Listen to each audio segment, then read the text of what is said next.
The Iranian plateau stands as one of the most consequential landforms in the development of ancient Eurasian civilization, yet its role is often reduced to a brief introduction in broader surveys of empire. A more careful examination reveals a landscape whose ecological variety, geological structure, and geographic position shaped the evolution of early societies in distinct and measurable ways. This region, stretching roughly from the Zagros Mountains in the west to the Hindu Kush in the east, and framed by the Elburz Range in the north and the Persian Gulf lowlands in the south, offered both barriers and corridors that influenced human settlement for millennia. Its high-altitude basins, intermontane valleys, and broad steppelands produced a pattern in which agriculture, pastoralism, and long-distance exchange developed side by side. The plateau was neither isolated nor uniformly harsh. Instead, it offered a mosaic of environments that required adaptability, foresight, and cooperation, traits that became central to the societies later identified as Iranian. Archaeological work conducted across the plateau over the last century has uncovered settlement layers that reveal a deep continuity of human occupation. Sites such as Tepe Sialk near Kashan contain evidence of habitation dating back more than 7,000 years, including early ceramic traditions, copper smelting, and stratified community spaces. These findings indicate that long before the arrival of the Indo-Iranian-speaking peoples, Western and Central Iran supported farming villages connected by trade networks reaching into Mesopotamia, the Caucasus, and regions later associated with the Indus Valley. Jaraft, located to the southeast, provides another important example. Its distinctive chlorite vessels, carved with geometric and animal motifs, suggest a sophisticated artistic tradition and imply that local elites played central roles in regional exchange.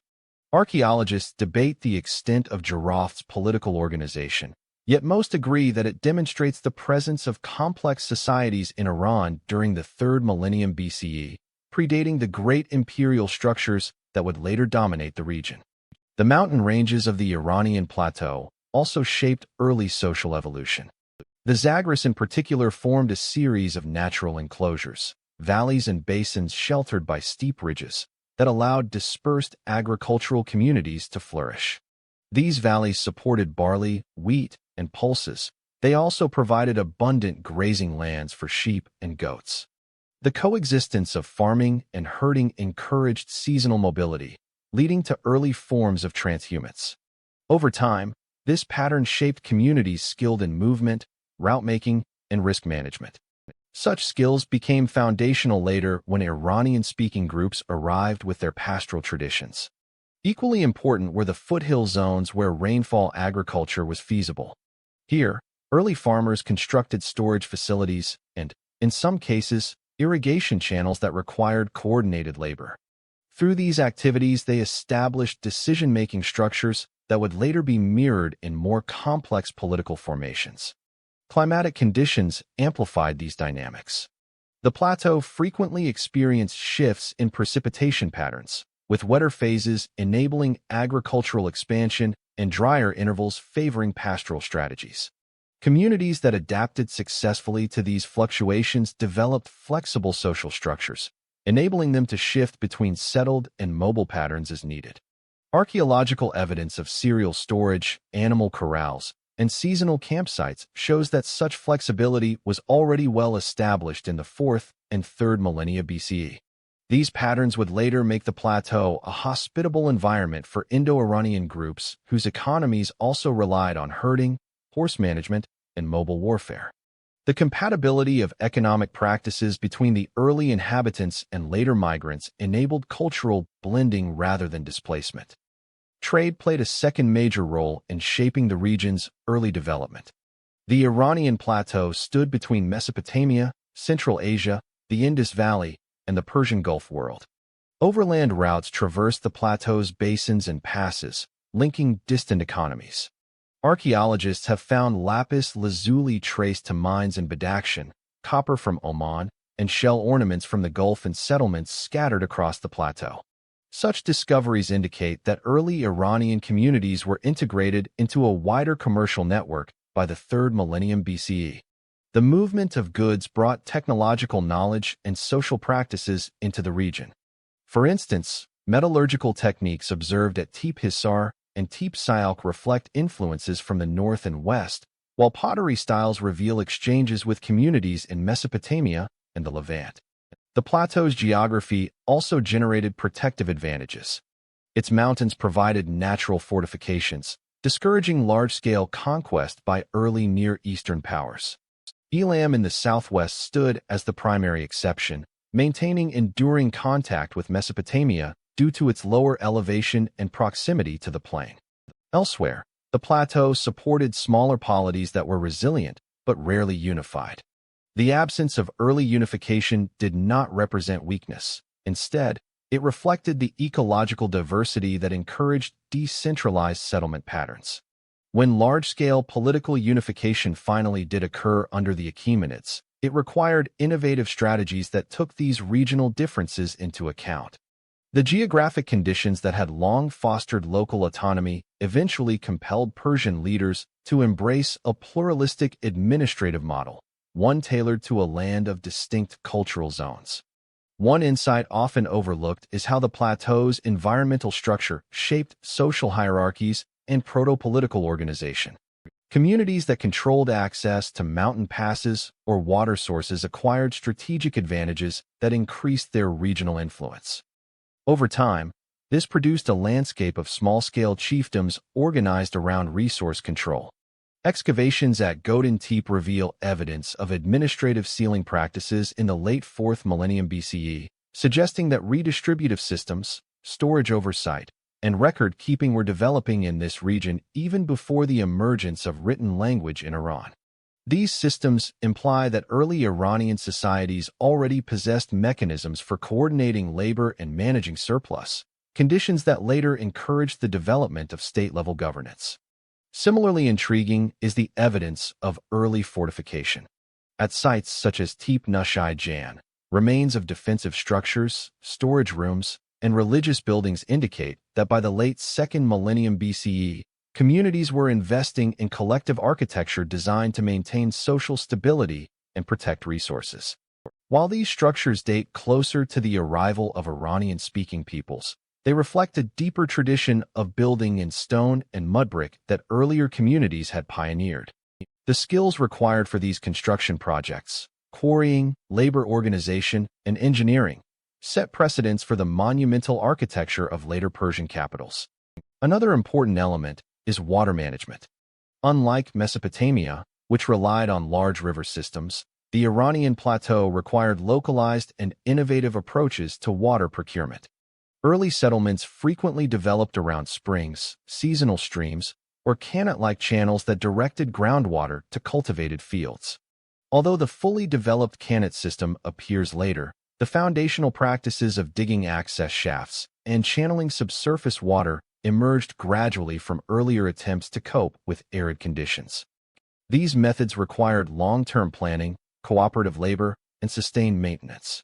They encouraged consensus building and shared responsibility, traits that later shaped Persian approaches to governance. When large-scale canot systems expanded during the Iron Age and Achaemenid period, they built on an already existing tradition of water knowledge rooted in prehistoric communities. Culturally, the plateau's early societies exhibited varied artistic traditions that reflect both local innovation and intercultural exchange. The ceramics from Tepe-Sialk, for example, reveal striking changes through time, with early handmade vessels gradually replaced by wheel-thrown pottery featuring geometric patterns. Decorative motifs often mirrored themes found in distant regions, yet they remained locally distinct. The chlorite vessels from Jiroft, carved with detailed imagery, demonstrate the presence of artisans capable of producing symbolic and possibly ceremonial objects. These artistic expressions convey information about social organization, belief systems, and interactions across regions.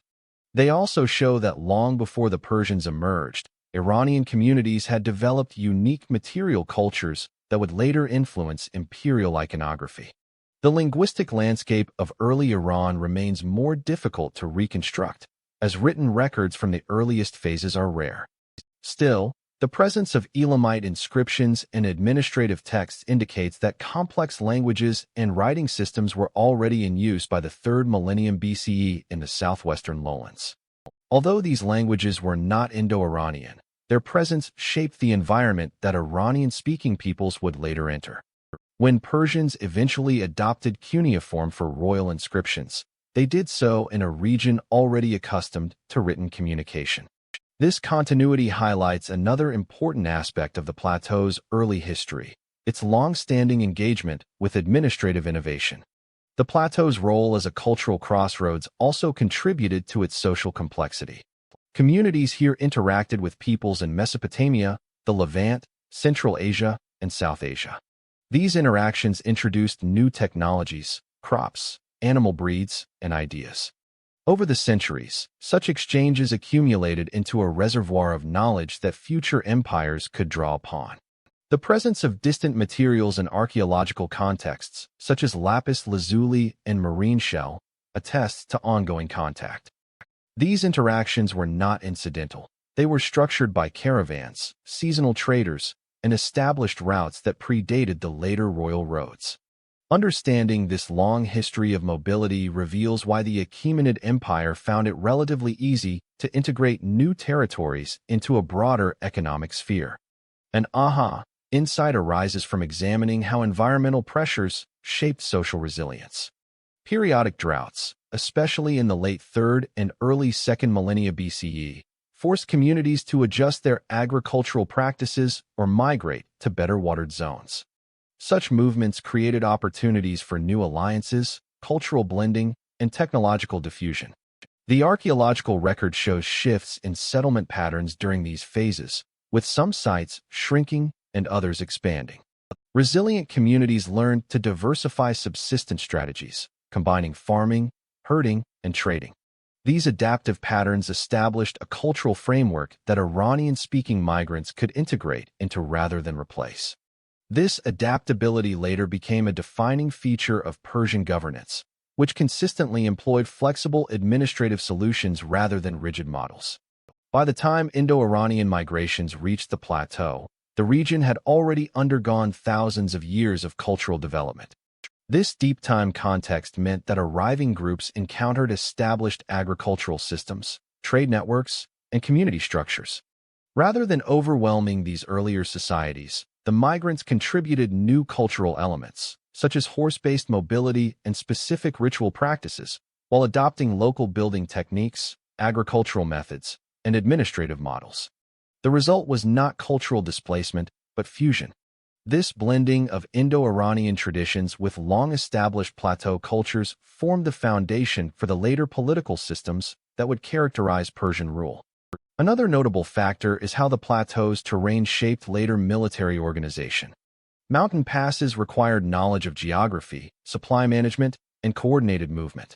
Early communities accustomed to negotiating these landscapes acquired skills that eventually translated into effective military logistics. When the Persians began expanding beyond their homeland, their commanders already possessed deep experience managing varied terrains. This capacity was not an innovation of the imperial period. Rather, it stemmed from long-standing interactions between highland and lowland zones. Thus, the plateau indirectly contributed to Persia's later success by cultivating a population accustomed to spatial complexity. While early Iranian societies lacked large-scale monumental structures comparable to those of Egypt or Mesopotamia, the archaeological record reveals a steady accumulation of technologies and practices that would later underpin imperial-scale construction. Mud brick architecture remained the norm, but its refinement through time created sophisticated building traditions. Storage facilities became increasingly standardized, suggesting the emergence of proto-bureaucratic conceptions of surplus and distribution. Religious structures, though modest compared to later fire temples and imperial complexes, reveal a growing emphasis on communal ritual and social cohesion. These architectural developments reflect broader trends in social organization and resource management, reinforcing the idea that early Iranian communities gradually created the institutional scaffolding necessary for later state formation. By examining environmental adaptation, trade integration, settlement patterns, technological innovation, and cultural exchange together, a coherent picture emerges. The Iranian plateau was not an empty stage awaiting the arrival of the Persians. It was a dynamic region shaped by millennia of human activity. Its geography demanded both resilience and creativity. Its climate encouraged flexibility. Its position fostered exchange. Its early communities built mechanisms for cooperation that later transformed into recognizable political structures. The Persians did not inherit a blank landscape, but stepped into a region already prepared for large-scale organization. As this broad foundation developed, it created the preconditions for the rise of more complex polities such as Elam. The next stage in this historical trajectory involves examining how Elam emerged from this landscape to become the first major political power in southwestern Iran. Understanding Elam's distinctive traditions, administrative strategies, and regional influence provides essential context for the later formation of the Persian Empire. Over the following centuries, the Iranian plateau entered a phase in which small agrarian communities gradually developed the cultural patterns that would later characterize the broader Persian world. Archaeological evidence from sites across modern Fars, Kerman, and Lorestan indicates a steady transition from mobile pastoralism to more predictable cycles of cultivation and herding. As settlements stabilized, families began to invest in durable architecture, including rectangular houses with plastered floors and storage pits designed to preserve surplus grain. The presence of standardized grinding stones and early kilns suggests an emerging familiarity with crafts that required repeated, skill-based labor. These changes, modest in scale, marked the beginnings of social differentiation, as some households possessed greater control over land, water, or livestock. Irrigation represented one of the most significant developments of this era. Although still rudimentary, these early systems used shallow channels to redirect seasonal runoff into cultivated plots. The capacity to manipulate water increased the reliability of harvests and encouraged communities to settle in regions where rainfall alone would not sustain agriculture. This stability supported small but distinct population increases, visible in the expansion of settlement layers and the greater density of domestic structures across excavated sites. With more inhabitants and more complex tasks, informal leadership roles began to appear, often associated with individuals who managed resources or coordinated collective labor. The period also saw slow improvements in toolmaking. Stone implements remained common, yet metal objects made from copper and arsenical bronze became increasingly accessible. Simple blades, awls, and ornaments show that metallurgical experimentation had moved beyond prestige goods into functional, everyday use. These technological steps did not transform society overnight, but they laid the foundation for future advances in warfare, farming, and artisanal production.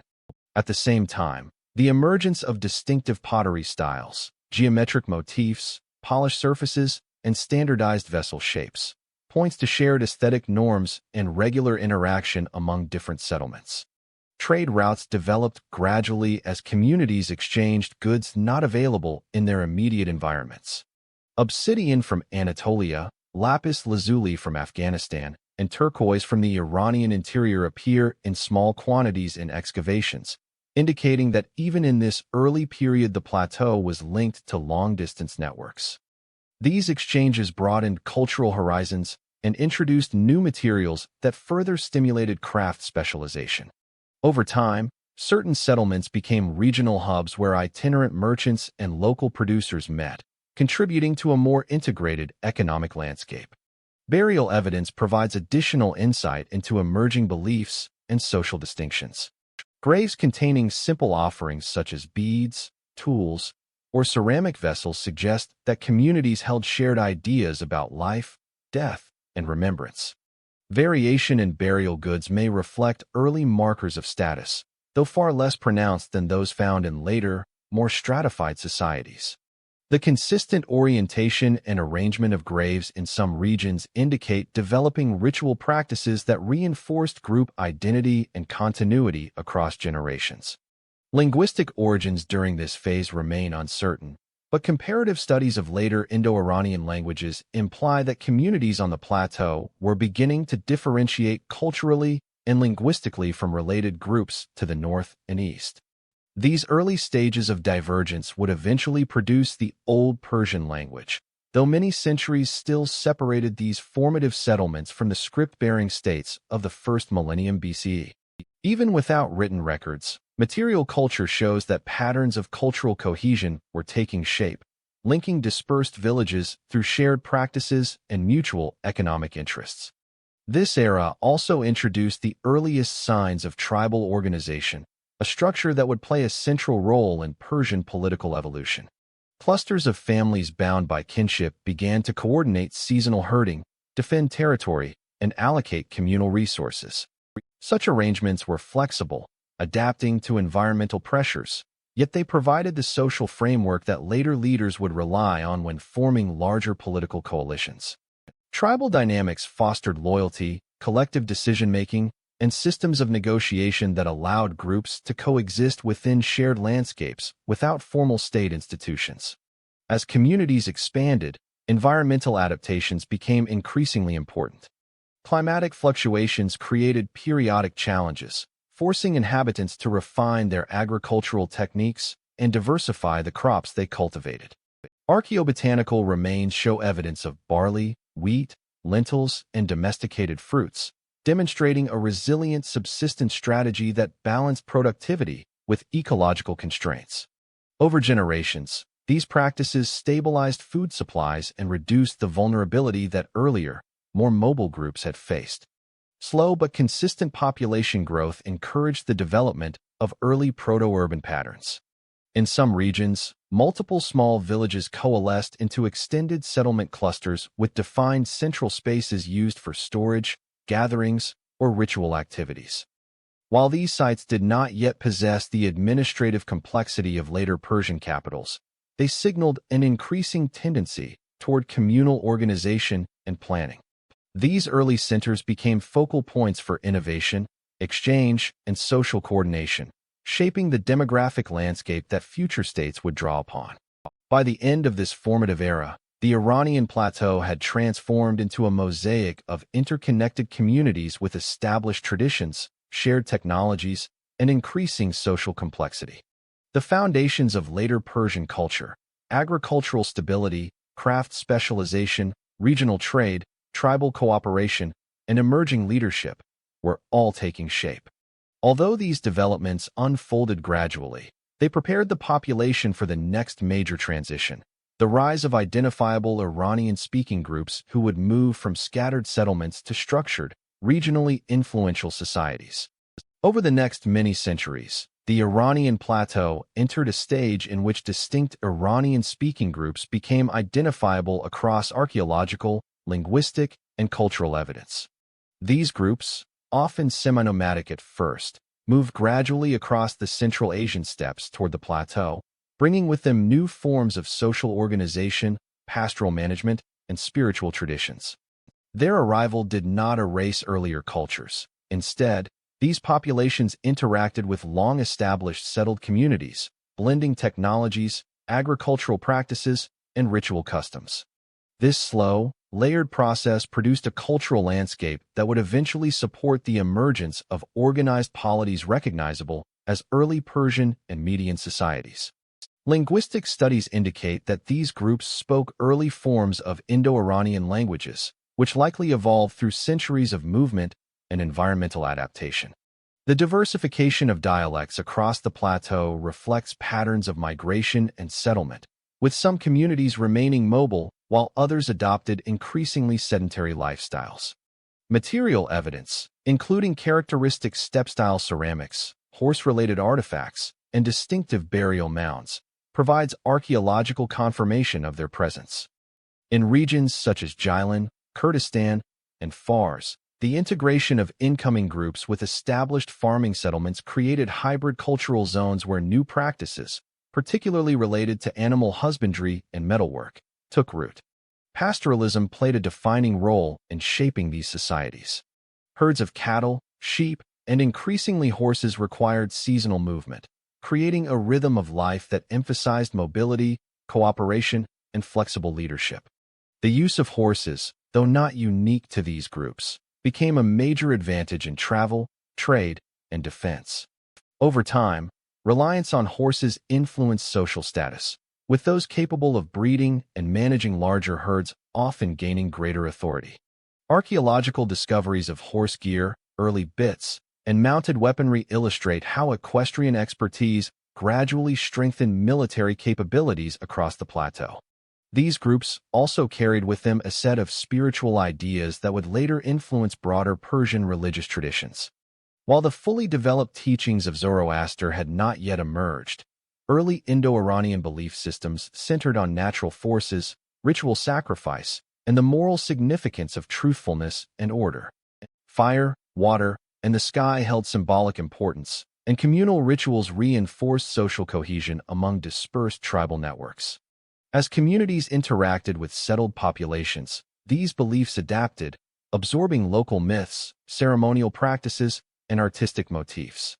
This blending set the groundwork for the later crystallization of Zoroastrian concepts, which would become a defining element of Persian identity. Interaction with neighboring civilizations further shaped the development of early Iranian societies. Trade routes connected the plateau to Mesopotamia, the Indus Valley, and Central Asia, enabling the exchange of goods and technologies.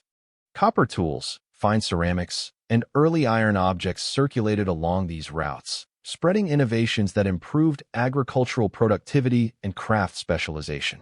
Contacts with the powerful civilizations of Mesopotamia introduced new administrative practices, forms of writing, and architectural styles, although full adoption of these systems would come later. These exchanges were not uniform. Different regions of the plateau integrated external influences at varying rates, contributing to the diversity of cultural forms that would later characterize the Persian world. As populations grew and resources required more coordinated management, tribal organizations became increasingly structured. Leadership often derived from kinship ties, but authority depended on a leader's ability to mediate disputes, allocate pasture land, and maintain relations with neighboring groups.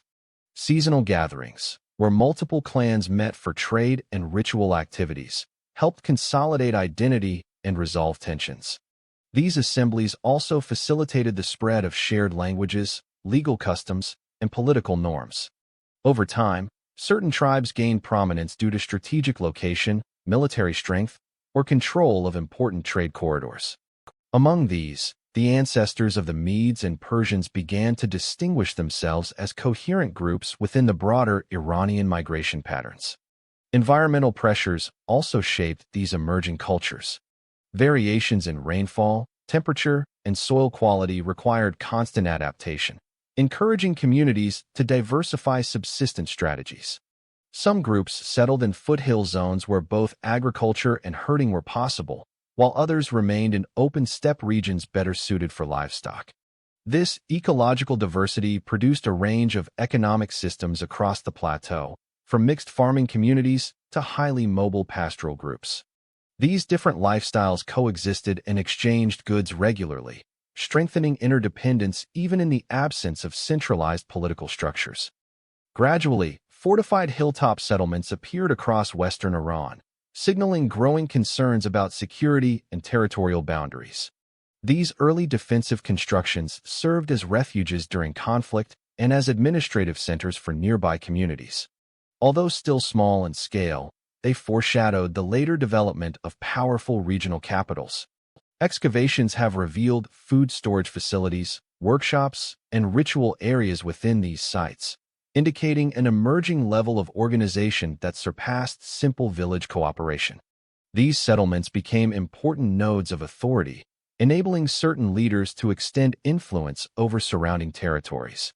By the final centuries of this period, the cultural landscape of the Iranian plateau had become more interconnected, cohesive, and prepared for political consolidation. Distinct Iranian-speaking groups, including those that would later be known as the Persians in Fars and the Medes in the central western highlands, acquired stable territories and recognizable social structures.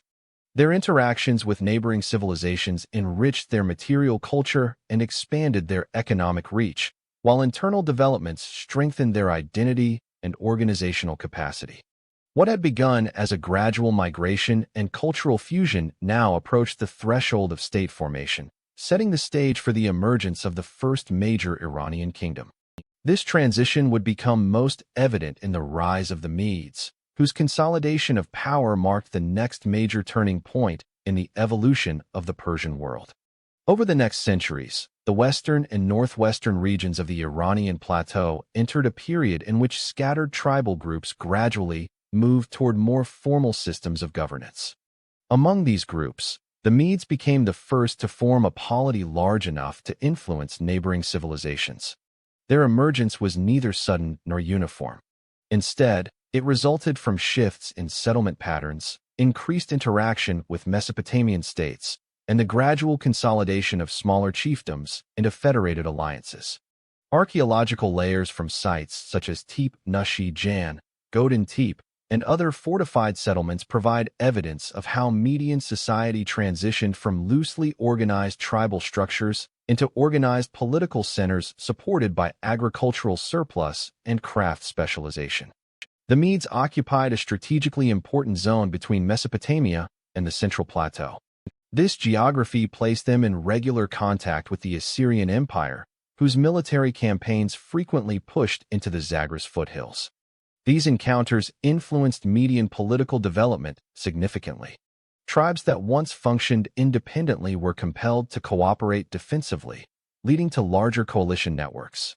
In some regions, fortified sites expanded in size and complexity, indicating coordinated construction efforts and shared defense strategies. Such structures often included storage halls, temples, and administrative rooms, suggesting that leaders were beginning to centralize authority through the management of resources and religious institutions. Interactions with Assyria also provided the Medes with valuable insights into imperial organization. Although not directly adopting Assyrian administrative systems, they observed the benefits of controlled territories, standardized tribute, and military discipline. Over time, these observations contributed to the formation of a more cohesive leadership class within Median society. Assyrian records mention various Median chiefs and local rulers, indicating a multipolar political landscape.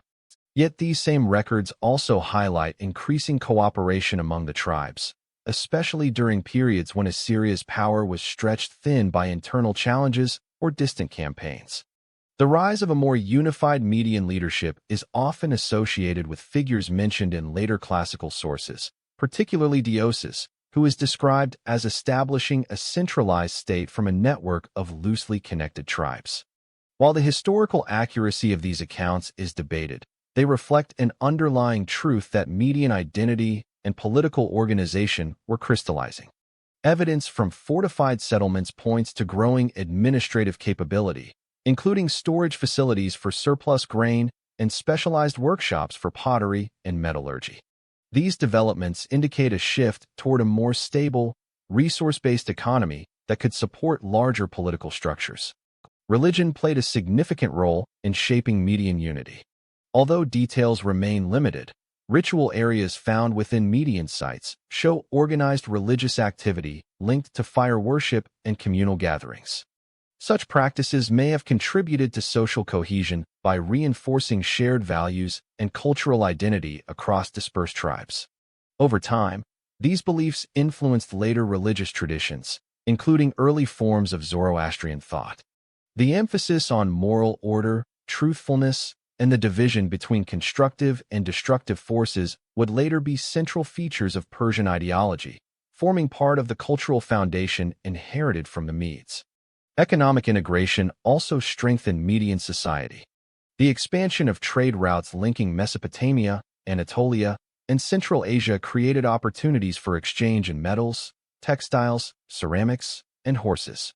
The Medes occupied key transit corridors, enabling them to act as intermediaries between distant regions. This role increased their wealth and influence, as merchants and craftsmen benefited from stable markets and protection provided by local leaders. The circulation of luxury items and standardized goods suggests growing economic specialization, with some settlements producing high-quality ceramics, while others focused on textile or metal production. By the 7th century BCE, the Medes had developed the capacity to form alliances strong enough to challenge major regional powers. The weakening of Assyria due to internal strife and external pressures created opportunities for the Medes to expand their influence. Their alliance with the Neo-Babylonians marked a turning point, culminating in the fall of Nineveh in 612 BCE. This decisive event demonstrated that the Medes had moved beyond defensive cooperation and had become a coordinated military and political force capable of reshaping the regional balance of power. Their participation in the dismantling of the Assyrian Empire signaled their arrival as a major actor in Near Eastern affairs. Following Assyria's decline, the Medes established control over a vast region stretching from eastern Anatolia to parts of Central Asia. Although the extent of their administrative organization remains debated, classical sources describe a kingdom divided into provinces governed by local nobility loyal to a central ruler. Archaeological findings support the idea of regional oversight, with fortified centers acting as administrative hubs. These sites served not only military purposes but also as points of taxation, storage, and ritual activity, reinforcing the presence of central authority across diverse landscapes. Despite their achievements, Median authority remained somewhat decentralized, shaped by the powerful noble families who governed regional territories. This distribution of power ensured stability, but also created conditions for internal competition. Over time, these tensions would influence the rise of the Persians, who emerged as a subordinate group under Median rule but gradually developed their own political ambitions. Their base in Fars, far from the core Median territories, allowed them to maintain a distinct identity while participating in broader regional networks. By the end of the Median phase, the Iranian plateau had experienced its first experiment in large-scale political organization. Tribal alliances had evolved into a kingdom capable of conducting military campaigns, administering territories, and influencing international affairs. Although their empire would eventually yield to the Persians, the Medes established a crucial precedent: the idea that Iranian-speaking peoples could form a unified state with regional significance. This foundation laid the groundwork for the rise of a new dynasty, one that would build upon Median structures but expand them dramatically under the leadership of Cyrus the Great. By the mid-6th century BCE, a new political force emerged from the southern Iranian region of Fars, setting the stage for the creation of the Persian Empire. The Achaemenid family, a relatively minor noble lineage among the Persians, gradually consolidated local authority under the leadership of Cyrus I and, later, his son Cambyses I. Archaeological and textual evidence, including the later Behistun inscriptions, suggest that the Persians initially operated under Median suzerainty, paying tribute and supplying troops while maintaining internal autonomy.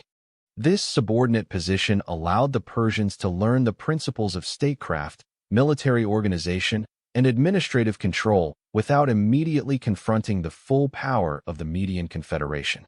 Cyrus II, later known as Cyrus the Great, transformed this subordinate status into an opportunity for expansion.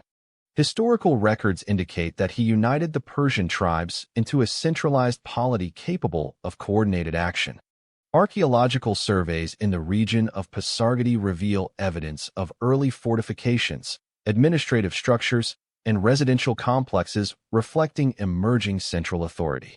By consolidating these tribal networks under his leadership, Cyrus created a stable base from which to conduct campaigns against neighboring powers. This consolidation was not merely military. It involved integrating local leaders, codifying obligations, and establishing systems of tribute and resource distribution that strengthened political cohesion. The first major target of Persian expansion was the weakening Median Empire. Internal tensions among Median nobility, combined with external pressures from Assyrian successors, created conditions favorable for conquest. By approximately 550 BCE, Cyrus had launched a successful campaign against the Medes, culminating in the capture of Ecbatana, their principal city. This victory did not annihilate the Median elite. Rather, it incorporated them into the Persian administration, a strategy that would characterize Achaemenid governance throughout the empire. Median leaders retained local authority while recognizing the supremacy of Cyrus, ensuring continuity and stability while extending Persian influence over the plateau and adjacent territories. Following the subjugation of the Medes, Cyrus turned his attention to Lydia in western Anatolia. At the time, Lydia was one of the richest kingdoms in the region, famed for its gold deposits and organized trade networks. The conquest of Lydia demonstrated the Persians' ability to project military power far beyond the Iranian plateau and to integrate diverse populations into their expanding state. Archaeological evidence, including remnants of Lydian fortifications and Persian administrative practices, indicates that the Persians adapted existing structures rather than imposing wholesale replacements. This approach minimized disruption while maximizing control, a hallmark of Achaemenid strategy. Simultaneously, Cyrus extended his influence into Mesopotamia. The fall of Babylon in 539 BC marked a high point in Persian expansion and diplomacy. Records such as the Cyrus Cylinder suggest that he positioned himself as a liberator rather than a conqueror, respecting local customs, religious practices, and administrative frameworks. Babylonian scribes continued to manage taxation and urban governance under Persian oversight. This pragmatic approach not only secured loyalty from newly incorporated populations, but also provided a model for governance across the multi-ethnic empire. The integration of Mesopotamia brought enormous resources, advanced irrigation systems, and experienced bureaucrats into the Persian sphere, bolstering administrative capacity for further expansion. In parallel with territorial acquisition, the early Achaemenids developed foundational systems of governance and infrastructure. Roads, postal networks, and standardized taxation facilitated communication across vast distances. Archaeological studies of sites along proposed routes reveal rest stations, fortifications, and storage facilities designed to support military and administrative movement. These developments allowed the central authority to maintain oversight of regions separated by mountains, deserts, and rivers, ensuring that local governors, often former Median or local elites, remained loyal to the crown. Standardized measures, weights, and coinage emerged gradually, further integrating diverse regions into a cohesive economic system. The social and cultural integration of conquered populations was equally important. Persians adopted elements of art, language, and ceremonial practice from Median, Babylonian, and Lydian societies. In turn, Persian administrative norms and military organization influenced these cultures, creating a bidirectional process of adaptation. This exchange laid the groundwork for a multicultural imperial identity that could encompass a wide variety of ethnic, linguistic, and religious groups without eroding local traditions. The Achaemenid approach demonstrated that empire could be built not solely through conquest, but through inclusion and administrative sophistication. Military organization during this formative phase reflected both innovation and continuity. Persian forces combined traditional tribal levies with professional units drawn from incorporated regions. Cavalry and light infantry, essential for mobility across the plateau and beyond, complemented heavy infantry units. Logistics, learned from Median and Mesopotamian experience, enabled sustained campaigns over long distances. The ability to project power efficiently contributed to rapid territorial expansion and the consolidation of newly acquired provinces. By the end of Cyrus's reign, the foundations of the Persian Empire were firmly in place. The combination of military success, strategic alliances, pragmatic governance, and integration of diverse cultures created a polity of unprecedented scale. Its core principles, respect for local institutions, centralized coordination, and the strategic use of elite networks, set patterns that would guide successors, including Cambyses II and Darius I, as they extended the empire to its greatest territorial extent. This phase demonstrates how a relatively small tribal polity transformed into the first truly pan-Iranian state through adaptive leadership and measured incorporation of existing political and social structures. The successes of Cyrus and his immediate successors created a political environment in which imperial administration, economic integration, and cultural pluralism could coexist. These innovations laid the groundwork for the Achaemenid system of satrapies, standardized taxation, and imperial infrastructure that would sustain the empire for more than 2 centuries. Furthermore, the inclusion of conquered elites and respect for local religious practices reinforced stability and loyalty across a diverse population. As the Persians prepared to extend control into Egypt, the Indus Valley, and the Aegean, the administrative and logistical lessons learned during this formative expansion phase would prove essential in maintaining cohesion over vast distances.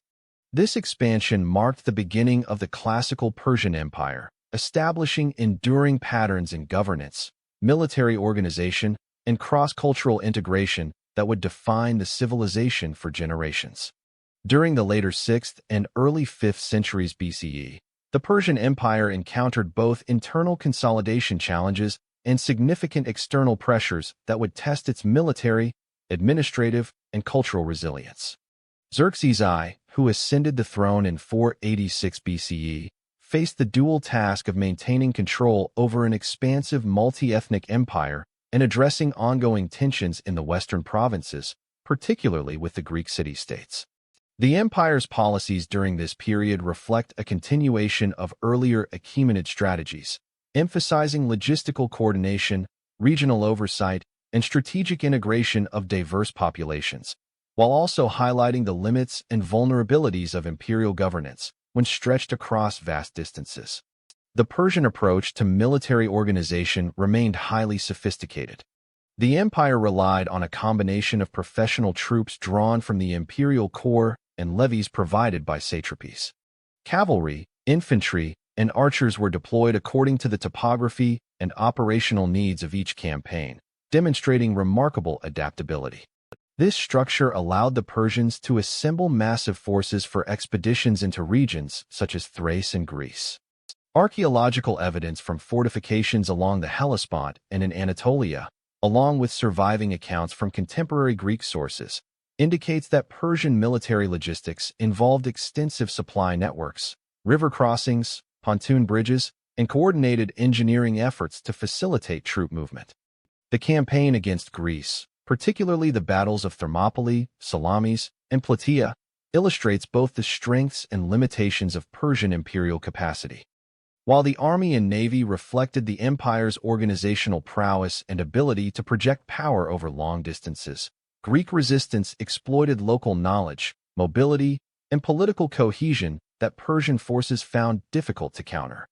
These campaigns also reveal the challenges of integrating diverse contingents from multiple satrapies, each with distinct equipment, command structures, and fighting techniques. The mixed outcomes of these expeditions underscore that imperial scale alone was insufficient to guarantee victory, emphasizing the importance of local conditions, coordination, and leadership in complex military operations. Administratively, the empire continued to rely on the satrapy system, now refined through decades of experience. Satraps were responsible for tax collection, law enforcement, and regional defense, but their authority was balanced by imperial oversight, including inspections by royal envoys. This dual structure maintained central control while allowing responsiveness to local conditions. Economic records, inscriptions, and archaeological surveys show that tribute collection remained standardized, facilitating the redistribution of resources to support both urban centers and military campaigns. The ability to mobilize wealth and manpower across distant provinces reflected the efficacy of the Persian bureaucratic apparatus established under Darius I and maintained under Xerxes. Cultural and religious policies continued to emphasize tolerance and integration. Conquered populations were largely permitted to retain local religious practices, legal codes, and social customs, which helped mitigate resistance and foster loyalty. Administrative centers, including Persepolis and Susa, continued to function as hubs of ceremony, tribute management, and elite cultural expression, integrating motifs and artistic conventions from Elamite, Mesopotamian, and local traditions. Such strategies reinforced a sense of imperial legitimacy and promoted cohesion among diverse groups. Economically, the Persian Empire remained a complex, interconnected system. Standardized coinage, trade networks, and infrastructural projects like roads and canals facilitated commerce and resource movement. Local production centers supplied specialized goods, while imperial storage and redistribution systems ensured that military and administrative needs could be met efficiently. These networks allowed the empire to sustain prolonged campaigns and urban growth despite the immense geographic and demographic diversity of its territories. Despite these strengths, the Greek campaigns exposed vulnerabilities. Logistical challenges, the coordination of multinational forces, and the limitations imposed by unfamiliar terrain and resistance strategies demonstrated that even a highly organized empire could encounter significant obstacles when projecting power far beyond its core regions. These experiences prompted subsequent adjustments in Persian military planning and diplomatic strategy, emphasizing regional alliances, fortified supply lines, and careful integration of subject populations into operational plans. By the end of Xerxes' reign, the Persian Empire had solidified its administrative and logistical frameworks, but faced growing pressure from external adversaries and internal factions. The lessons learned from military campaigns in the West, combined with the enduring structures of satrapy, economic integration, and cultural pluralism, enabled the empire to maintain cohesion and respond to challenges across its vast territories. This period demonstrates the dynamic interplay between central authority, regional autonomy, and the practical realities of empire management, setting the stage for the later achievements and adaptations of Persian governance in the face of shifting geopolitical conditions. The outcomes of these campaigns and administrative adjustments reinforced the importance of balancing centralized authority with respect for local structures. By maintaining both cohesion and flexibility, the Persian Empire preserved its stability while engaging with external powers and internal diversity. These principles continued to define the Achaemenid approach to empire building, influencing subsequent strategies in governance, military organization, and cultural integration, and providing a model for managing complex, multi-ethnic states across challenging and expansive geographies. During the 5th and 4th centuries BCE, the Persian Empire entered a period of consolidation, cultural flourishing, and incremental territorial adjustment, following the campaigns of Xerxes I and the Greek conflicts. This era focused less on rapid expansion and more on stabilizing the extensive administrative, economic, and military networks established under Cyrus, Darius, and Xerxes. Archaeological evidence, administrative tablets, and monumental inscriptions from Persepolis, Susa, and Ecbatana provide insight into the empire's continued sophistication, demonstrating how imperial systems adapted to govern a population spanning multiple linguistic, ethnic, and ecological zones. One of the primary developments during this period was the refinement of the satrapy system. Provinces were increasingly subdivided to improve management efficiency, with local governors overseeing tax collection, law enforcement, and logistical support for both civil and military functions. Royal envoys continued to circulate as a check on satrapal authority, maintaining a balance between regional autonomy and central oversight. Evidence from clay tablets and administrative records illustrates how tribute payments were standardized, processed, and redistributed to support both imperial coffers and local infrastructure projects, ensuring both fiscal stability and social continuity across diverse regions. Economic integration remained a central pillar of imperial governance. The royal road and supplementary networks allowed for the rapid movement of goods, military forces, and official correspondence. Coinage continued to facilitate trade both within and beyond imperial borders, enabling merchants to operate across diverse local economies. Agricultural production, particularly in fertile regions of Mesopotamia, Egypt, and western Iran, supported urban centers, military garrisons, and monumental building programs. Evidence of cannet systems, granaries, and workshops indicates sustained attention to resource management and technological innovation, reflecting an adaptive approach to environmental and economic challenges. Cultural policy emphasized continuity and integration, reflecting the empire's commitment to stability through tolerance. Local religious, legal, and artistic practices were largely maintained, while imperial patronage introduced symbols and motifs that reinforced centralized authority. Reliefs and inscriptions from Persepolis illustrate the empire's multi-ethnic composition, depicting delegations from distant provinces and emphasizing the symbolic role of the king as both sovereign and unifier. The Persian administration leveraged cultural diversity as a means of cohesion, promoting loyalty and participation from subject peoples while reducing the likelihood of rebellion. Military organization during this period maintained a high level of professionalization and strategic sophistication. Provincial levies complemented standing units drawn from central and core territories, providing a combination of local knowledge and imperial coordination. Engineering corps facilitated construction of fortifications, roads, and bridges, ensuring operational mobility across challenging terrain. Cavalry units, archers, and infantry were deployed according to both environmental conditions and the tactical requirements of frontier defense. These arrangements enabled the empire to respond effectively to both internal disturbances and external threats. Diplomatic and strategic engagement with neighboring powers became increasingly significant. The empire maintained influence over regions such as Egypt, Anatolia, and parts of Central Asia through a combination of military presence, strategic marriages, and alliances with local elites. These measures ensured stability without necessitating constant military campaigns, demonstrating the empire's reliance on administrative and diplomatic tools to complement traditional military power. The ability to integrate distant regions into a cohesive imperial framework reflected both the flexibility and resilience of Persian governance structures. Cultural and intellectual life flourished alongside administrative and military stability. Architectural projects, such as the expansion of Persepolis and Susa, reflected both aesthetic refinement and functional design, serving as centers of governance, ceremony, and storage. Artistic motifs combined Persian, Elamite, Babylonian, and Anatolian elements, illustrating a deliberate synthesis that reinforced imperial identity while acknowledging regional traditions.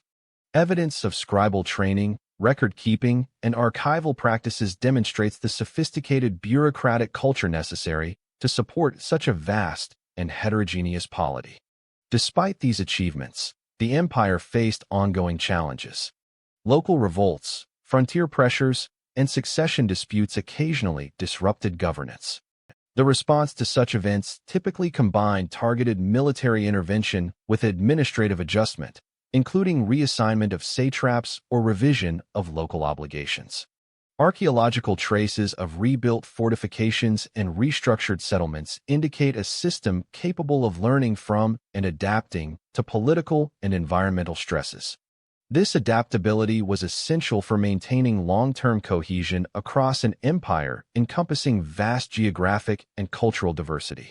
By the conclusion of this period, the Persian Empire had established enduring mechanisms for sustaining imperial authority over extensive territories. Its success derived from a combination of centralized oversight, regional autonomy, economic integration, and cultural accommodation. The administrative and logistical frameworks developed during this phase ensured that the empire could function effectively even in the absence of continuous expansion, emphasizing resilience, adaptability, and pragmatism.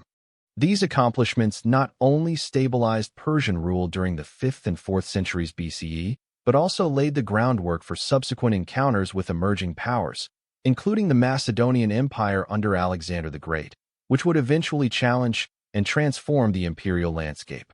The cumulative result of this period demonstrates the strategic balance between governance, military readiness, economic management, and cultural integration.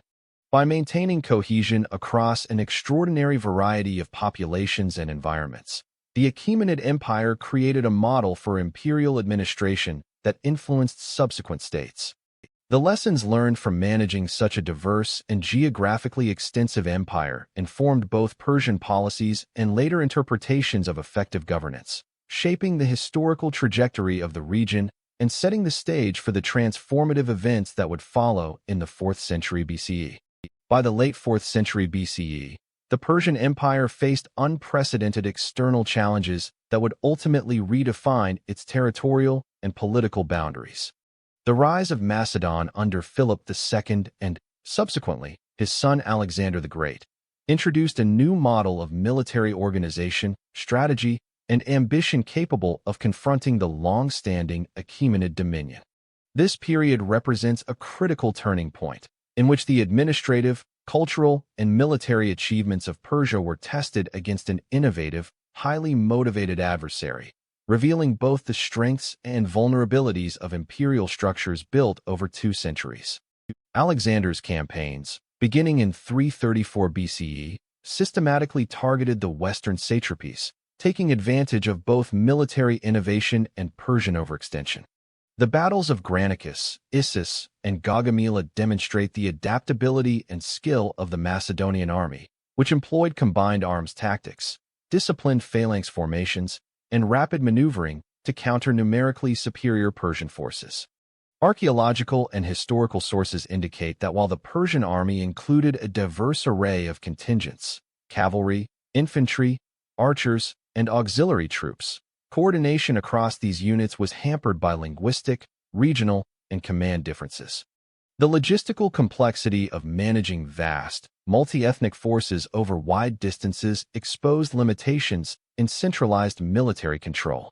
Despite these challenges, Persian administrative systems remained functional in many areas. Satraps continued to collect tribute, oversee local governance, and maintain infrastructure even as the imperial army suffered defeats in the field.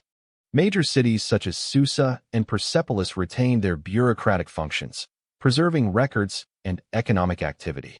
This continuity illustrates the resilience of the Persian administrative model, which allowed for partial recovery and localized governance even under severe military pressure.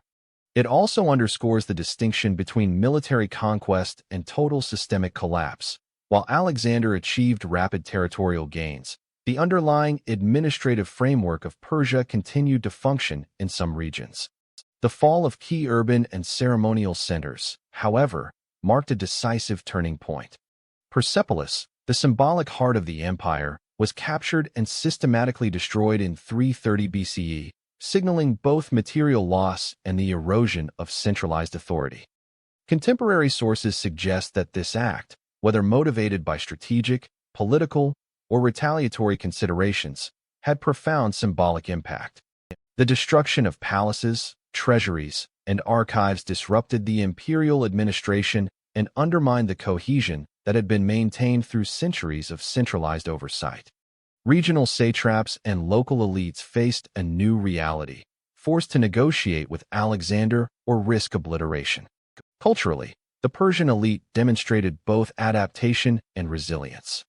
Surviving inscriptions, administrative records, and material culture indicate that local traditions, religious practices, and artistic expression persisted even under Macedonian dominance. Persian bureaucrats, artisans, and religious leaders often integrated with the new Hellenistic structures, facilitating a degree of continuity in governance, urban life, and cultural practice.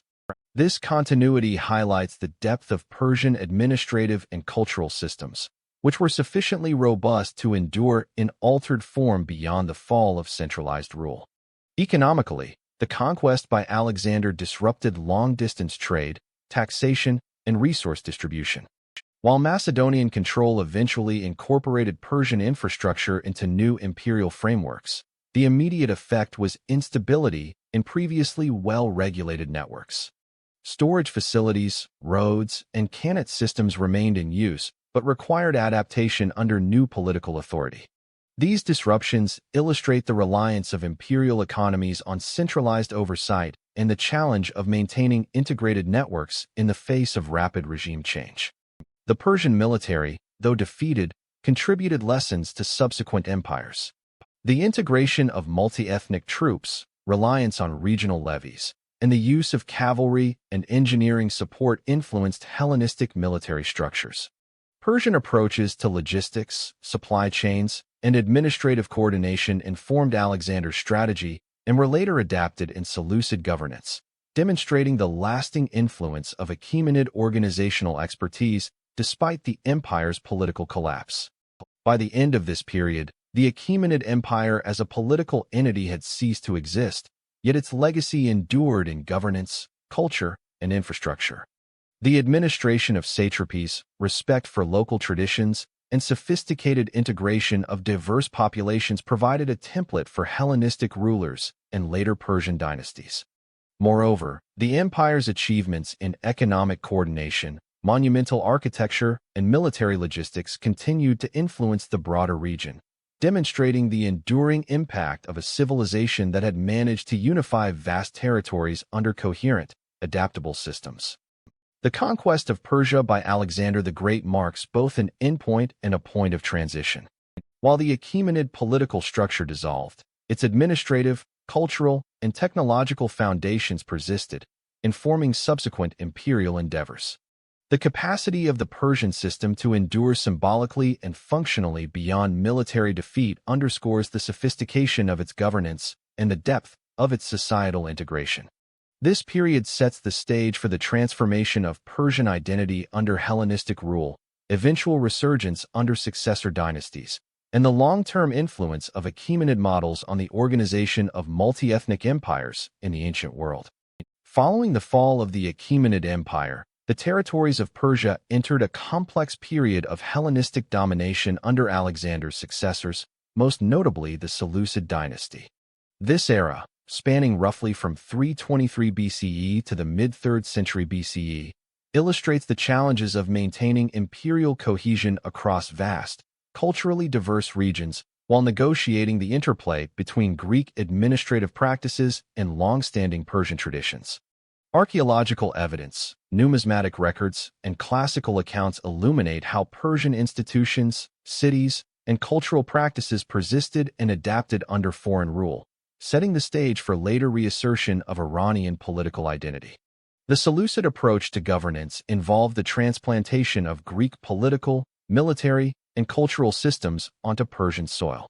Cities such as Seleucia on the Tigris and Antioch on the Orontes were established as administrative and economic hubs modeled on Greek polis structures. These urban centers facilitated the administration of both Greek settlers and local populations, serving as nodes for taxation, military logistics, and cultural integration. However, many traditional Persian centers, including Persepolis, Pasargadae, and Susa, continued to function as regional hubs, maintaining elements of pre-existing bureaucracies, ceremonial practices, and local elite networks. This dual system reflects a pragmatic approach, balancing Greek models with the entrenched Persian infrastructure that remained operational across the plateau and Mesopotamia. Economic structures exhibited both continuity and adaptation. The Royal Road and its subsidiary networks continued to facilitate trade, communication, and movement of military forces, while coinage evolved to reflect Hellenistic standards. Nevertheless, local production, agricultural management, and artisan crafts retained Persian characteristics, illustrating a hybridized economic system. Excavations indicate ongoing use of khanats, granaries, and craft workshops, demonstrating that logistical and agricultural practices established under the Achaemenids remained central to sustaining urban and rural populations alike. Cultural and religious life experienced a nuanced synthesis. Greek artistic motifs, theater, and philosophical practices were introduced, yet Persian religious traditions, including Zoroastrian ritual and local cult practices, persisted. Inscriptions, temple remains, and ritual artifacts reveal that religious pluralism continued to underpin social stability. The Seleucid rulers, in many cases, accommodated local customs to maintain loyalty and reduce the potential for revolt, exemplifying the ongoing Persian legacy of pragmatic cultural integration. Military organization under Hellenistic rule adapted Persian practices to new contexts.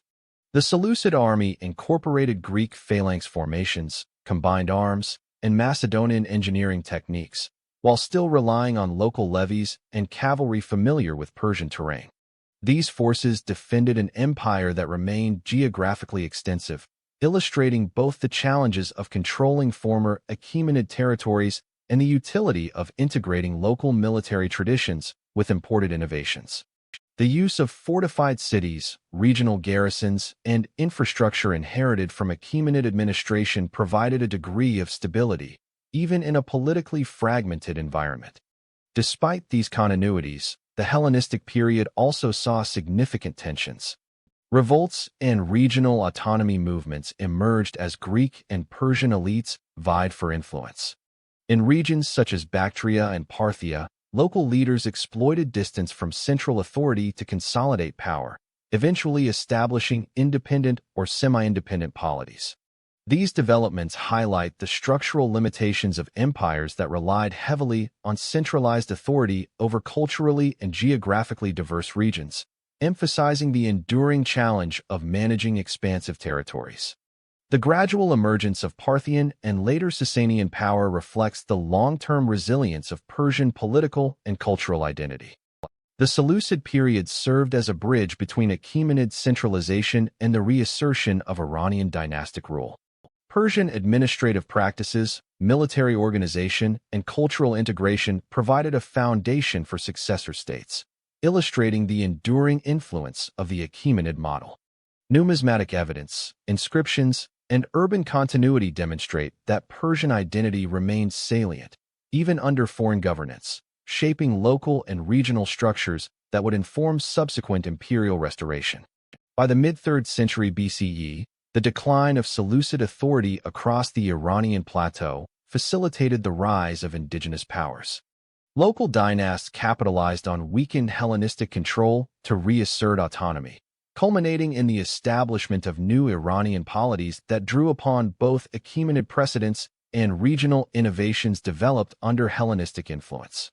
These developments mark the beginning of a renewed period of Persian political and cultural resurgence, setting the stage for the eventual rise of the Parthian and later Sasanian empires, which would restore Persian sovereignty while integrating lessons from centuries of imperial experience. The Seleucid period thus represents a critical transitional phase in Persian history. It preserved the administrative, economic, and cultural foundations of the Achaemenid Empire while introducing new influences and challenges. The hybridization of Greek and Persian systems created a dynamic environment in which local identity, imperial governance, and cultural exchange interacted, demonstrating the flexibility and resilience of Persian institutions. This era underscores how Persian civilization, even under foreign domination, maintained continuity in governance, infrastructure, and cultural practices, ensuring the endurance of its historical legacy and preparing the ground for the resurgence of indigenous dynastic power. By the mid-3rd century BCE, the decline of Seleucid control across the Iranian plateau created opportunities for the resurgence of indigenous Iranian powers, most notably the Parthians. Originating from the northeastern region of Iran, in the area historically known as Parthia, modern-day northeastern Khorasan and adjacent territories, the Parthians gradually expanded their influence by exploiting the weakening Hellenistic presence. Archaeological surveys, numismatic evidence, and classical accounts indicate a deliberate strategy of consolidation, blending Persian administrative traditions with the practical innovations inherited from Seleucid governance. The Parthian rise was characterized by a combination of military prowess and political pragmatism. Tribal confederations under Parthian leaders, particularly the Arsacid dynasty, were gradually organized into a hierarchical system of vassalage and loyalty that mirrored some aspects of the earlier Achaemenid satrapy model. Local rulers retained considerable autonomy, managing regional taxation, legal disputes, and military obligations, while acknowledging the supremacy of the Arsacid king. This decentralized approach allowed the Parthians to govern a geographically diverse empire stretching from the Iranian plateau to Mesopotamia and eventually to the fringes of the Caucasus and Central Asia. Military organization played a pivotal role in Parthian consolidation. Cavalry, particularly heavily armored cataphracts and agile horse archers, became the core of the Parthian army, reflecting both steppe traditions and adaptations to local terrain. Their mobility and tactical flexibility allowed Parthians to counter larger, more heavily equipped adversaries, including Seleucid forces and later Roman incursions. Archaeological finds, such as fortifications, stables, and weapons caches, provide evidence of sustained investment in both offensive and defensive capabilities, highlighting the importance of military preparedness in establishing and maintaining Parthian authority. Economic structures under the Parthians relied on both continuity and innovation. Major trade routes, including sections of the Silk Road and traditional east-west corridors, facilitated the movement of goods such as silk, spices, and metals. Urban centers like Ctesiphon, Hekatompelos, and Nisa served as administrative, commercial, and cultural hubs. These cities preserved Achaemenid-inspired bureaucratic practices, including taxation, record-keeping, and resource distribution, while integrating local and Hellenistic elements to manage diverse populations. Coinage and standardized weights continued to support commerce, enabling the Parthians to sustain economic stability across vast and varied regions.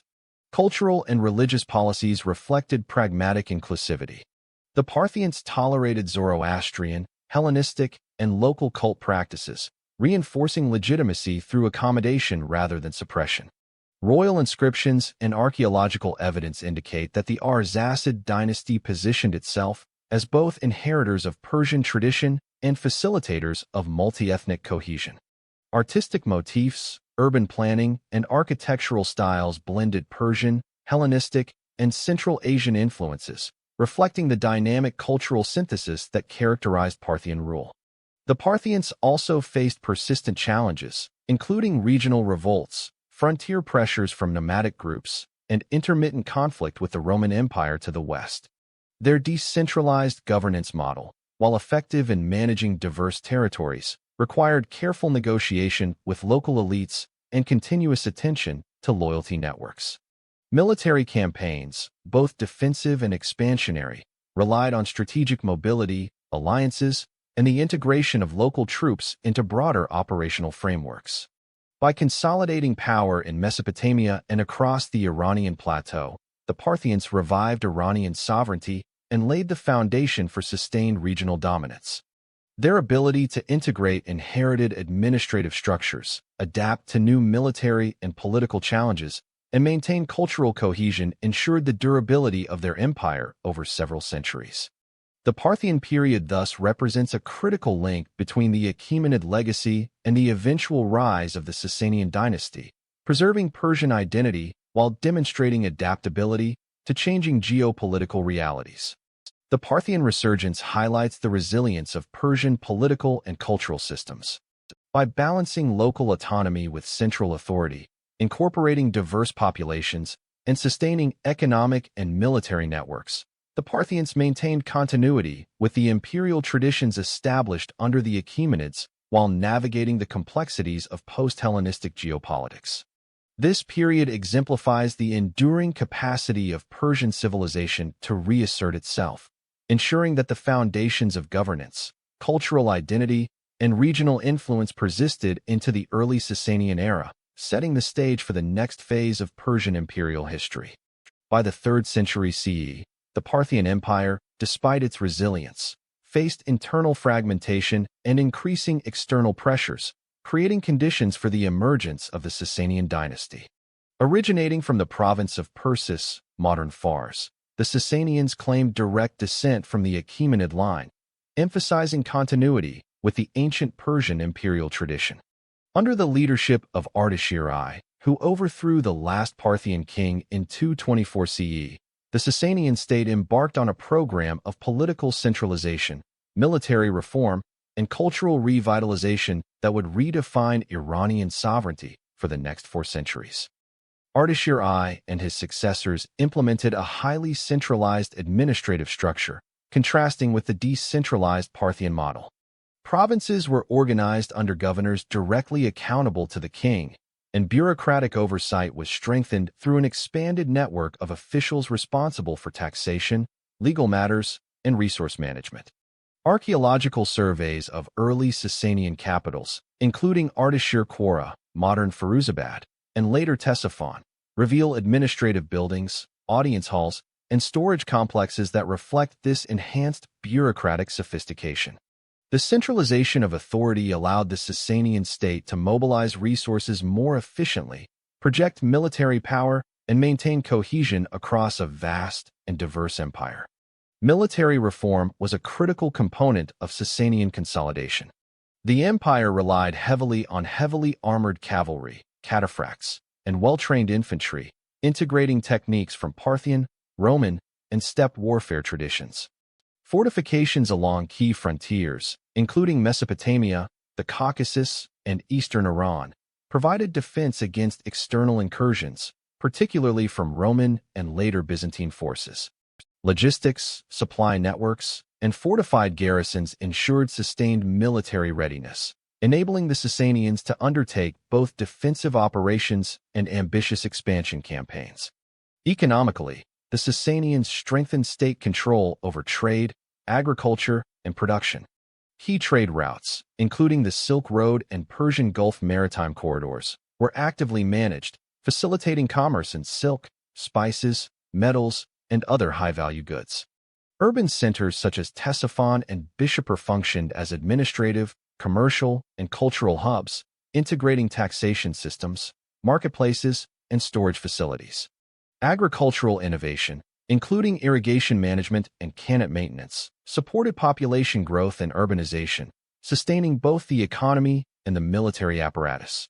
Cultural and religious policies under the Sasanians emphasized the revival and promotion of Zoroastrianism as the state religion.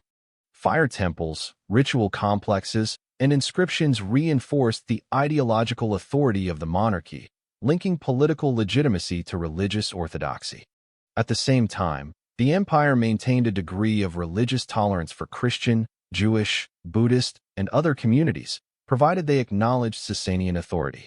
This approach fostered both unity and stability while preserving the diverse social fabric of the empire. The Sasanian period also witnessed significant architectural and artistic innovation. Palaces, rock reliefs, and urban planning projects combined symbolic and functional elements, reflecting both imperial ideology and practical governance. Artistic motifs often emphasized royal authority, divine sanction, and cultural continuity with Achaemenid and Parthian traditions. Archaeological excavations in Bishapur, Persepolis, and Ctesiphon reveal sophisticated craftsmanship, urban design, and ceremonial spaces that reinforced the political and cultural cohesion of the empire. Externally, the Sasanians engaged in protracted conflicts with the Roman and later Byzantine empires, the Kushans, and nomadic groups from Central Asia. These engagements required both military strategy and diplomatic negotiation, shaping frontier policies and influencing internal administrative decisions. Successes and failures in these conflicts demonstrated the interplay between military capability, economic resources, and bureaucratic efficiency, highlighting the interdependence of governance, defense, and imperial stability. By the end of the 3rd century CE, the Sasanian Empire had established itself as the dominant power in the Near East, restoring Persian sovereignty and reasserting cultural identity after centuries of Parthian and Hellenistic influence.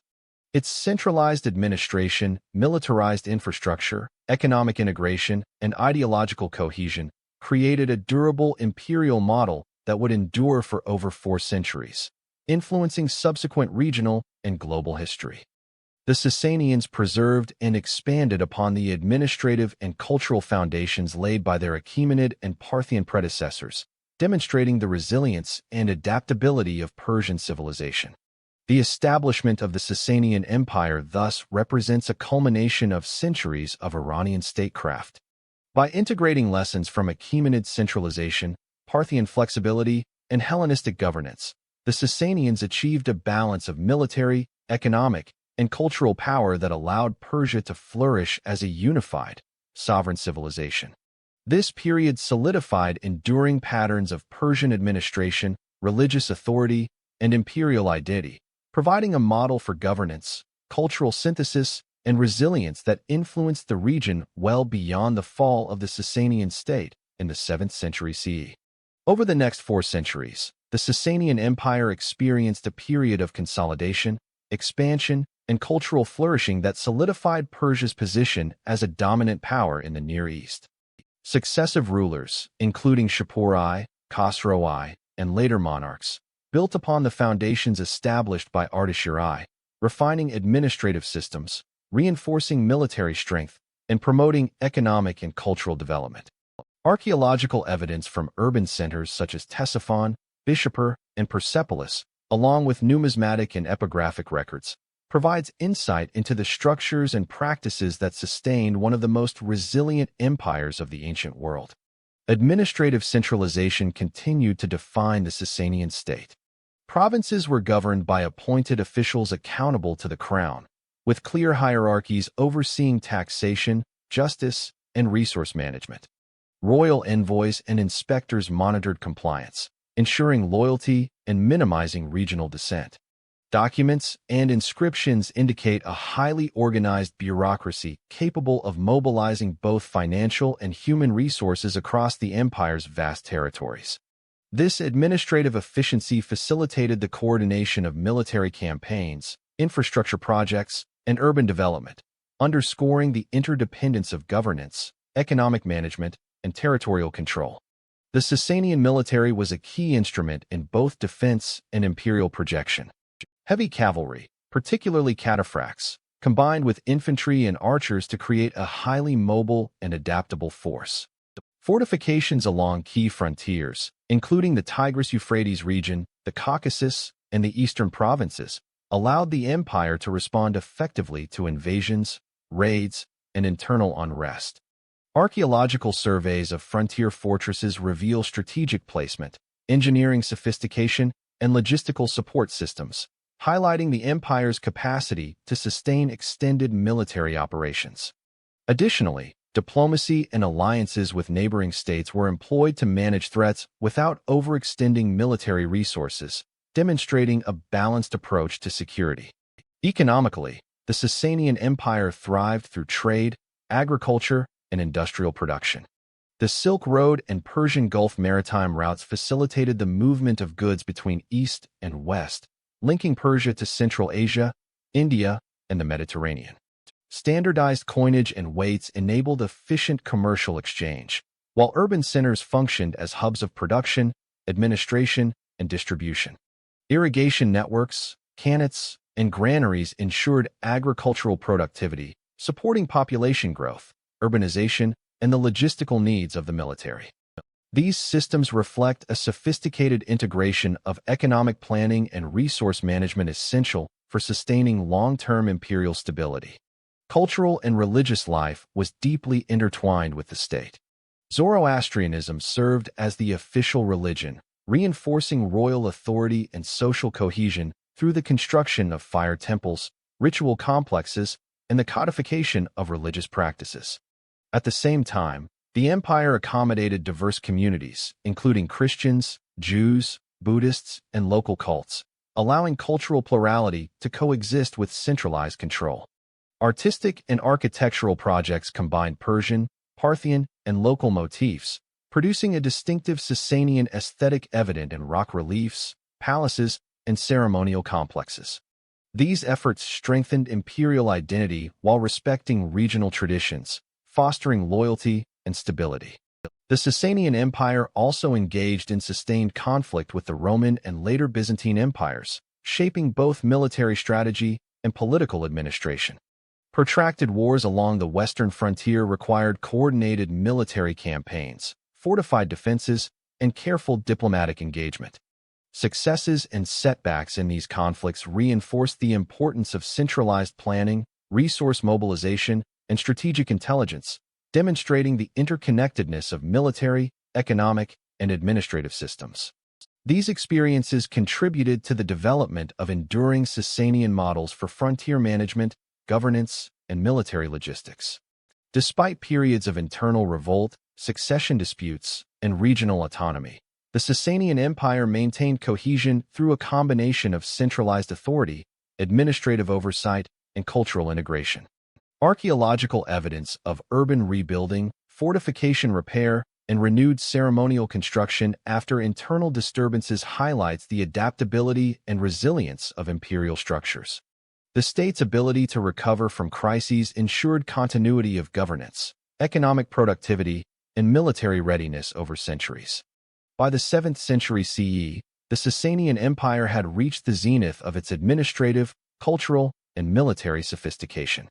It represented a culmination of centuries of Persian statecraft, integrating lessons from the Achaemenid, Parthian, and early Sasanian periods to maintain a cohesive, multi-ethnic empire.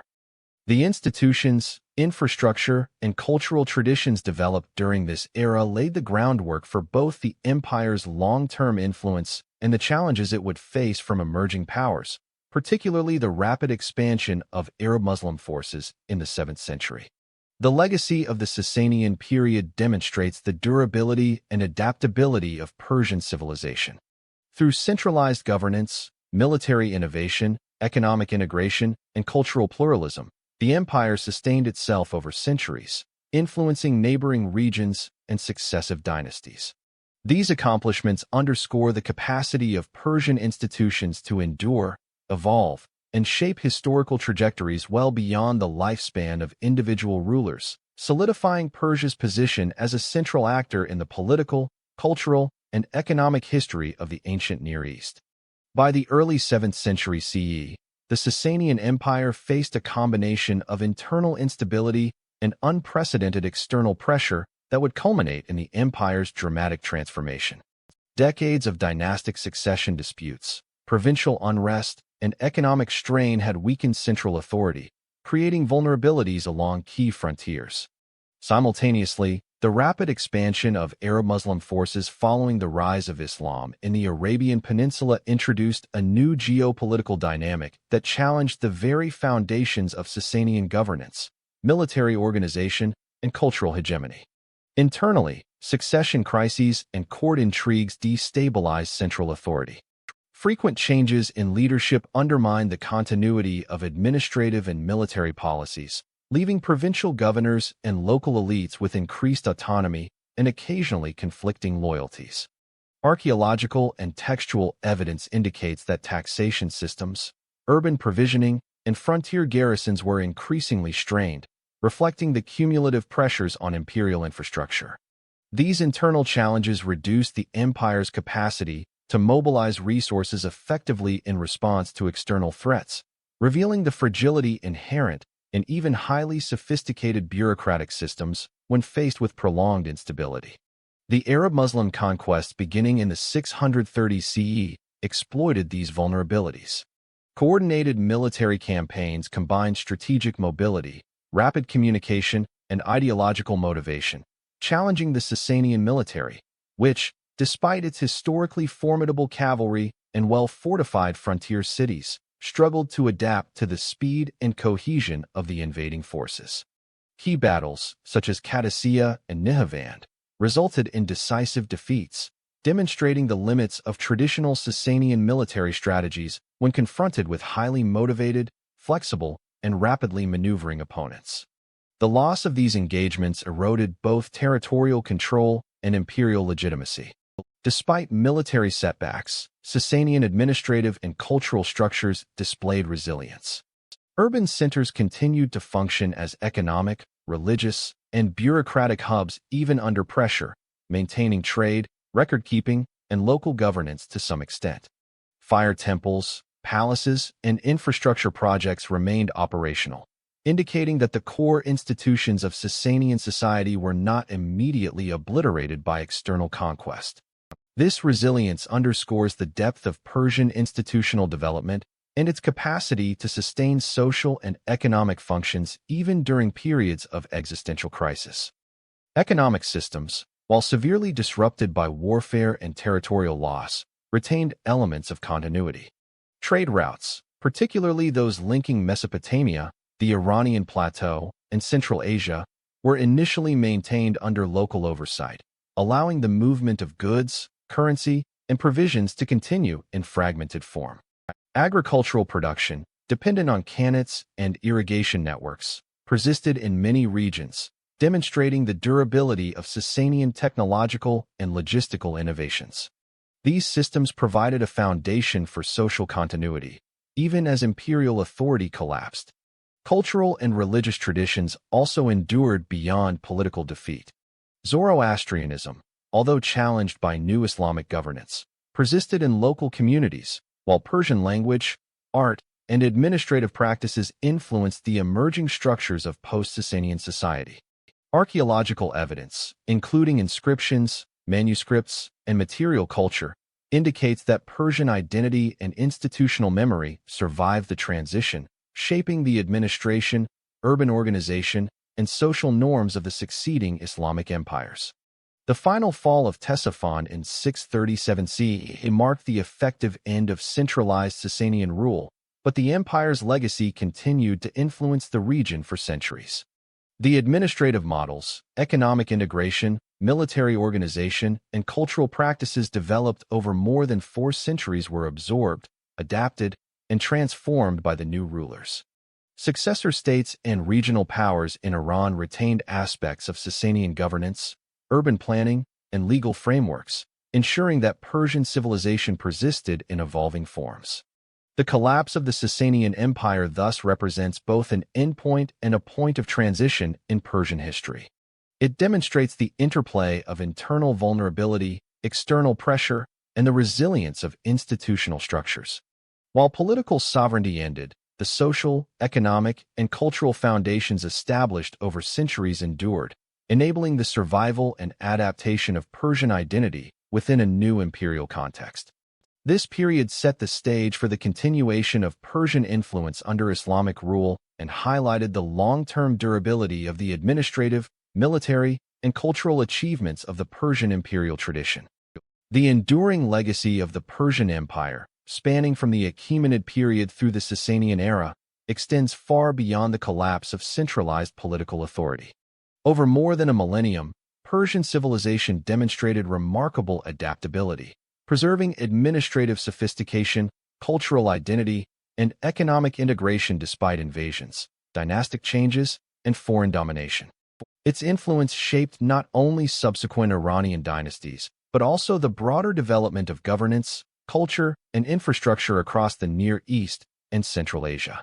Administratively, Persian innovations in satrapal governance, centralized oversight, and bureaucratic coordination established models of statecraft that would inform later empires. From the standardized tribute collection of Darius I to the centralized bureaucracy of the Sasanian rulers, these systems enabled control over vast and ethnically diverse territories.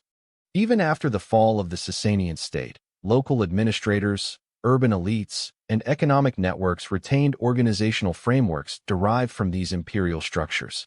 Islamic caliphates, for example, incorporated elements of Persian taxation, urban administration, and provincial management into their own governance, illustrating the durability and adaptability of these models.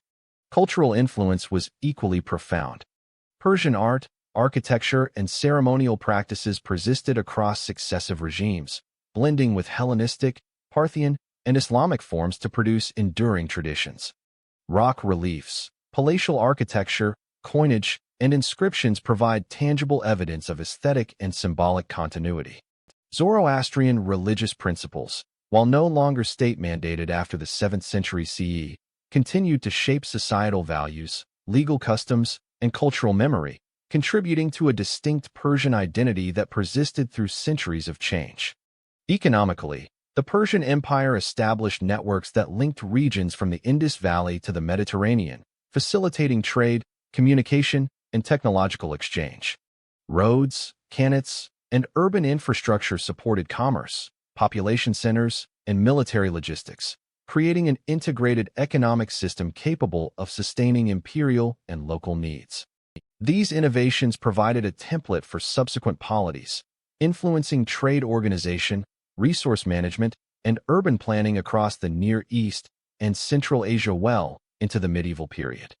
Military organization and frontier management also left a lasting imprint.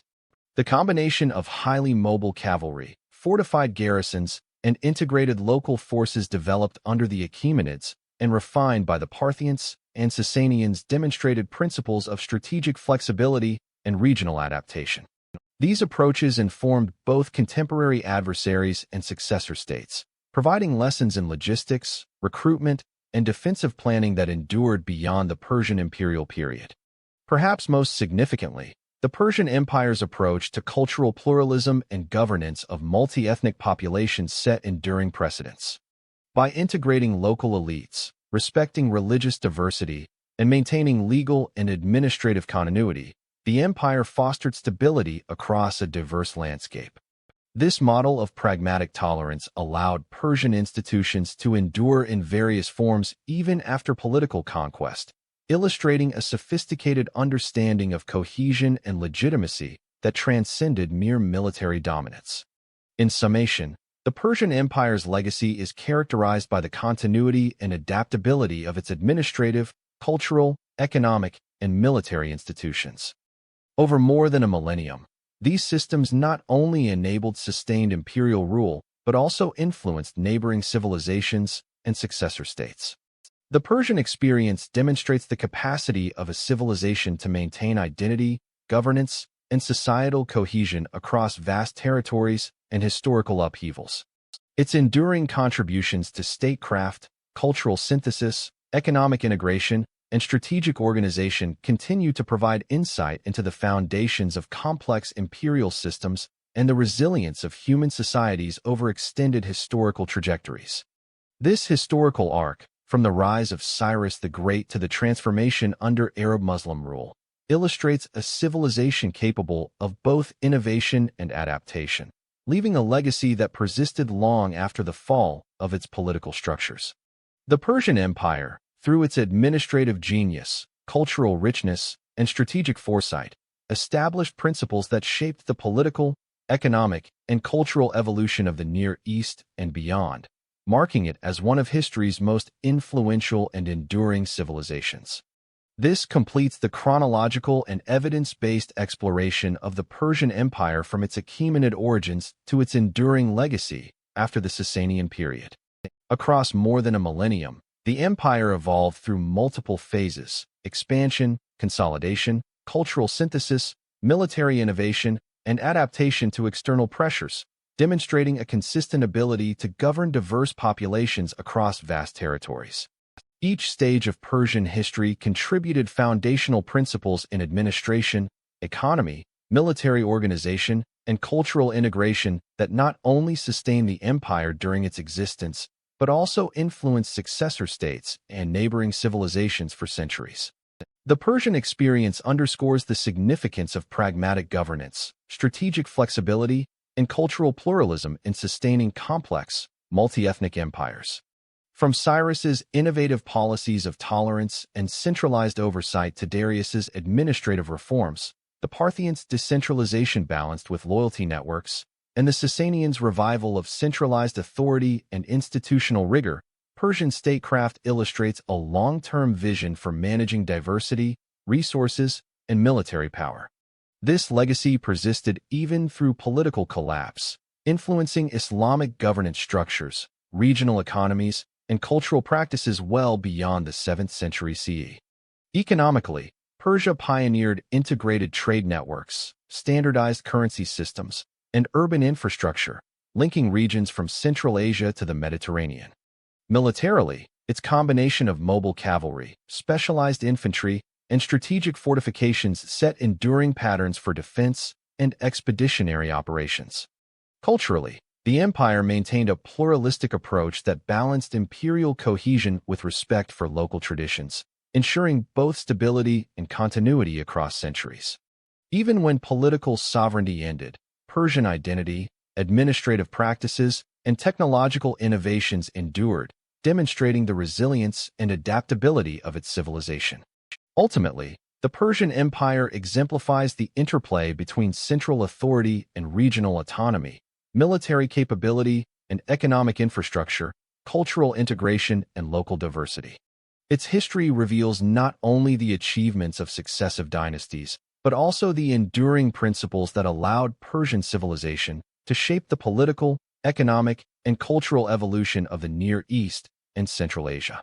The empire's trajectory, from the visionary leadership of Cyrus to the transformative resilience of the Sasanians and beyond, offers a comprehensive case study in the sustainability and influence of imperial governance, illustrating the profound and lasting impact of Persian institutions, culture, and identity on world history. The story of the Persian Empire, therefore, is not only a record of conquest and administration, but a testament to the enduring capacity of a civilization to innovate, adapt, and influence successive generations. Its legacy continues to inform modern understanding of empire, governance, and cultural resilience, serving as a foundational chapter in the broader history of human civilization.